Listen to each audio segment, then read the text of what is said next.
Hello दोस्तों, मैं आप लोगों को आज कहानी सुनाने जा रहा हूँ, मोहब्बत में टूटे दिल।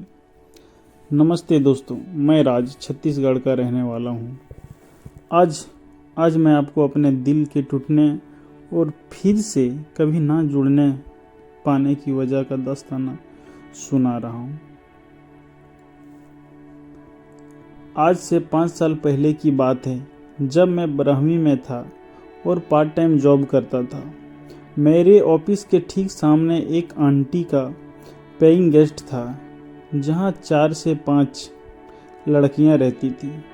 वहां की सभी लड़कियां मुझे भैया कहकर बुलाती थी।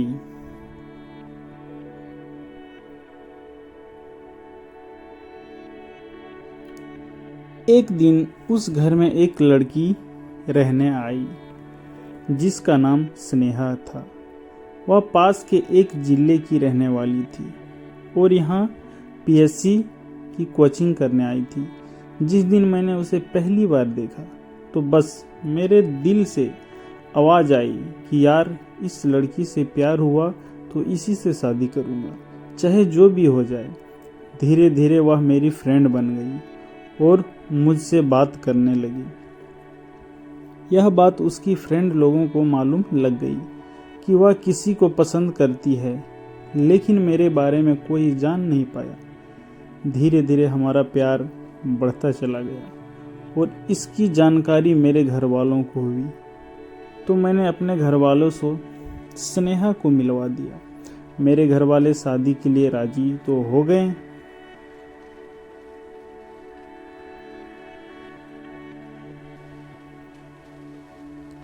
इस बीच स्टेट गवर्नमेंट का जॉब आया और हम दोनों मिलकर तैयारी करने लगे, लेकिन वह कहती थी कि उसे पढ़ाई करने का मन नहीं कर रहा है।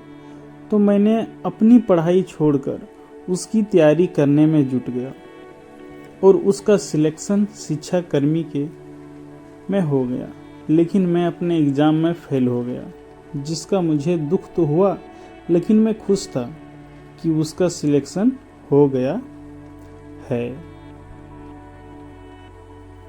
2 महीने बाद जब उसके जॉब की बात आई तो मैंने अपने कॉन्टैक्ट से उसके पास गांव में ड्यूटी लगा दिया, जिससे मुझे 30,000 रुपये देने पड़े।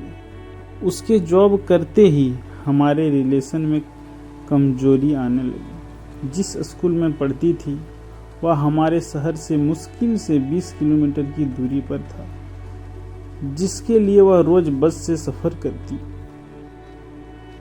करती थी।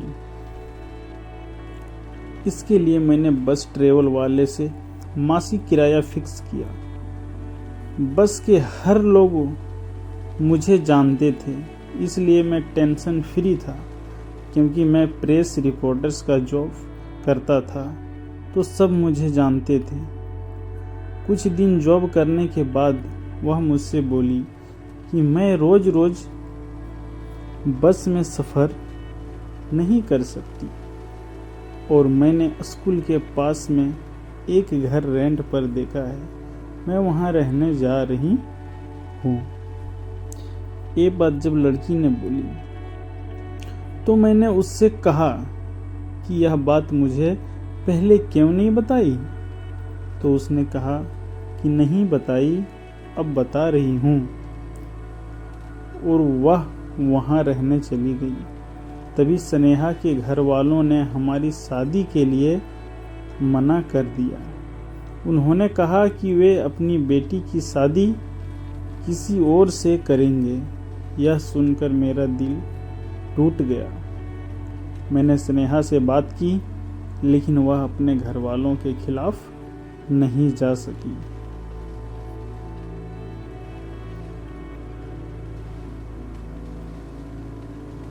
आज भी मैं उसे याद करता हूँ और सोचता हूँ कि काश हमारी शादी हो पाती, लेकिन ज़िंदगी में कुछ चीज़ें हमारे हाथ में नहीं होती।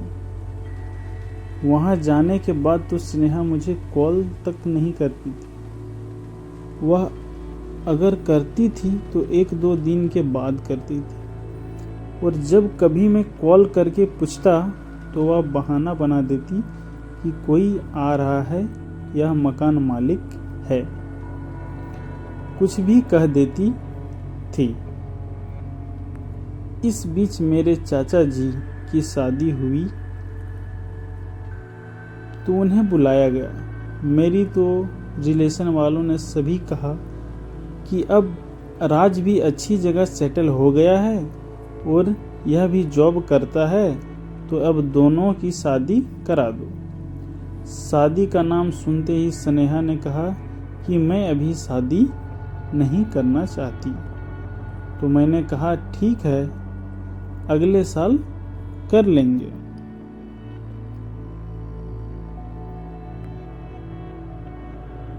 कुछ दिन बाद स्नेहा ने मुझे फ़ोन किया और कहा कि घर आ रही हूँ, कुछ ज़रूरी बात करनी है, और फ़ोन काट दिया और मेरा फ़ोन रिसीव नहीं किया। जब वह घर आई तो मुझे मेरे रूम में बुलाकर कहा कि आज के बाद मैं तुम्हें कॉल ना करूं और भूल जाऊं। तो मैंने कारण पूछा तो वह नहीं बताई और चली गई। उस दिन उस रात में बहुत रोया। इस बीच में हर रोज़ उसे फ़ोन करता रहा और वह मेरा फ़ोन नहीं उठाती थी। एक दिन मेरे दोस्त ने बताया कि स्नेहा किसी लड़के के साथ मूवी देखने आई है। तो मैं वहां पहुंचा और उससे कारण जानना चाहा, तो उस लड़के ने मना कर दिया बताने के लिए। तो मैंने और मेरे दोस्तों ने उस लड़के को वहीं पर पिटाई कर दी और थाने में ले जमकर अंदर कर दिया।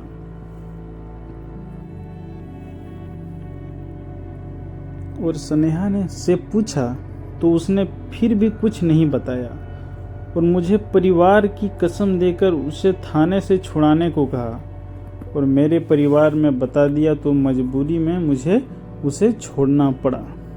लेकिन उस लड़के को चेतावनी दी कि आज के बाद अगर मुझे स्नेहा के आसपास दिखा तो इससे बुरा हाल करूंगा।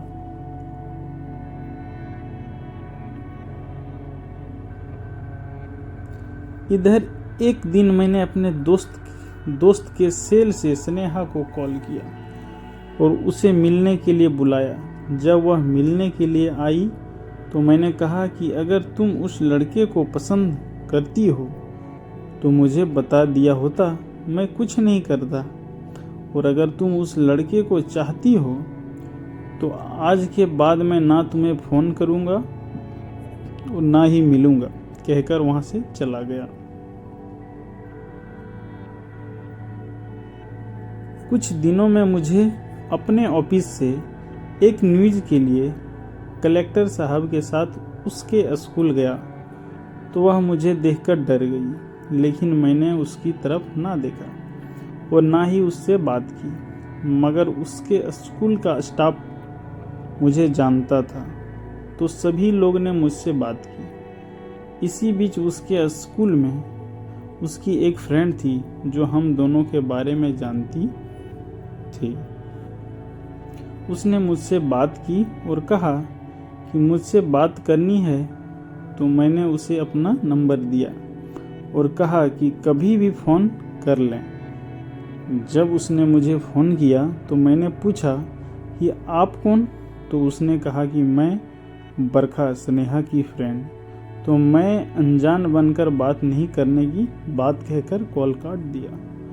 तो उसने कहा कि स्नेहा अपनी गलती और अफसोस कर रही है और वह आपसे मिलना चाहती है।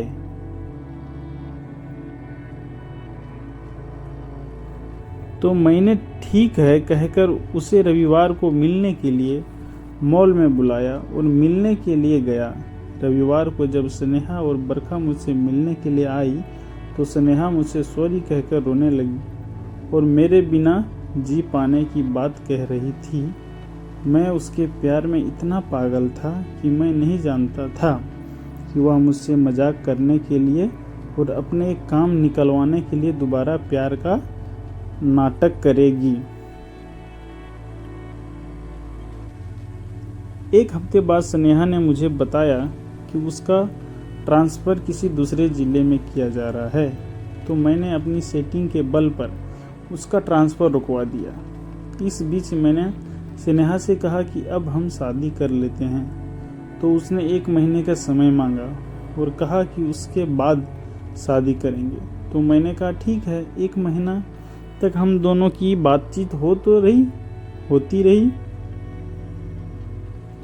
इसी बीच उसने 2 दिन अपने घर अपना सामान लेने की बात कहकर गई।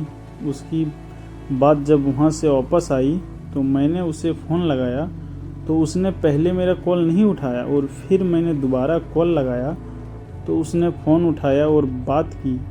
इस बीच मैंने उसे 1 महीने से पहले की बात जिसे याद दिलाई, तो उसने कहा कि उसके घर वाले उसकी सगाई कर रहे हैं और वह शादी नहीं करने की बात कहकर फ़ोन काट दिया। मुझे भूल जाने की बात कही और दोबारा कभी फ़ोन नहीं उठाया। उसके बाद से लेकर आज तक मैंने ना कभी उससे बात की और ना ही कभी उससे मिला।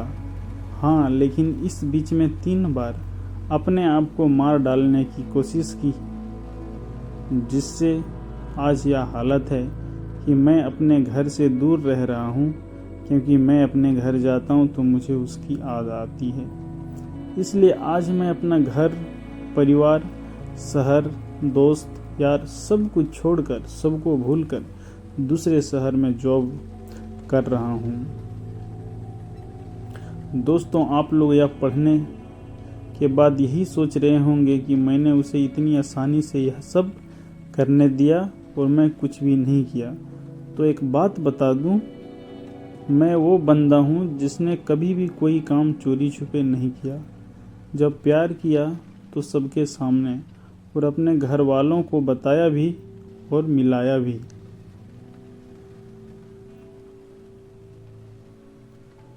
यहाँ तक कि मेरे रिश्तेदार जानते थे। और हाँ, मुझे उसकी खुशी चाहिए थी। उसे मैं रोता हुआ नहीं देख सकता था। इसलिए आज तक मैंने कोई भी ऐसा काम नहीं किया जिससे उसे दुख हो। लेकिन जब कभी मैं अपने आप को अकेला महसूस करता हूँ तो उसकी याद आती है और उससे मिलने का मन करता है।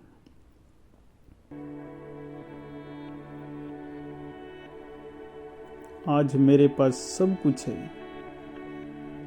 एक मान करता है, एक अच्छी फैमिली, एक अच्छी बीबी, लेकिन दिल में एक कोने में आज भी मेरा यह दिल टूटा हुआ पड़ा है। हर खुशी का पल हाथों से छूट गए, अब तो खुद के साये में रूठ गए। हालात है ऐसी ज़िंदगी में हमारी, प्यार की राहों में हम बिल्कुल टूट गए।